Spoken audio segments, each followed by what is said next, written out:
ஏலக்காய் தோட்டத்துக்குள்ளே தான் போய்கிட்டு இருக்கோம். இதான் கொட்டலாம்பழம்ன்றாங்க.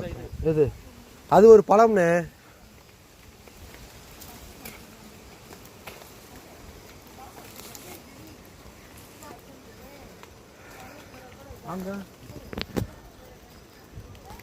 மாங்காய் மரம் தான் இருக்கு பாருங்க.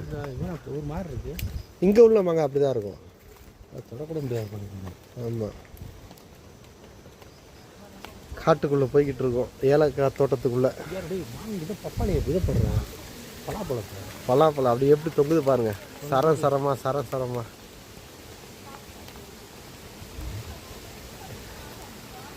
இயற்கையான காற்று வேற லெவல். எங்கள் ஃபேமிலி அப்படியே நடந்து வராங்க பாருங்க வரிசையா.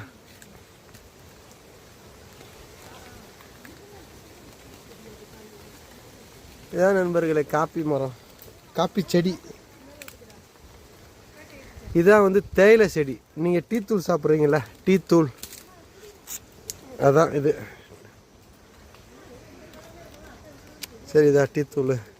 ஆக்சுவலி வந்து டீ தூள் தயாரிக்க வர்றது வந்து செடி கிடையாது, மரம்.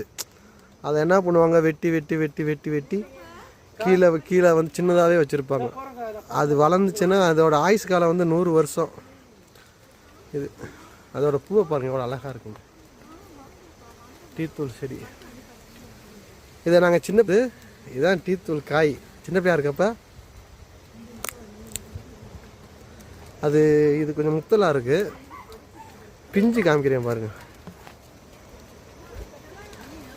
இதான் பிஞ்சு. இதில் வந்து எப்படி பண்ணால் தண்ணி மாதிரி இருக்கும். எல்லாமே முத்தலாக தான் இருக்கும். இதில் பிஞ்சே இல்லை. வந்து என்ன எவ்வளோ முத்தலாக இருக்குது.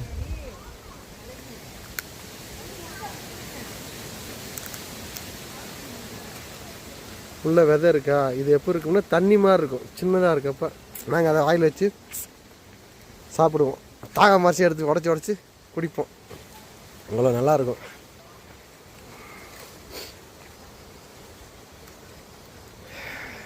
ஏலக்காய் செடியை எடுத்து சாப்பிட்டு காமிக்கிறேன் பாருங்கள். ஏலக்காய்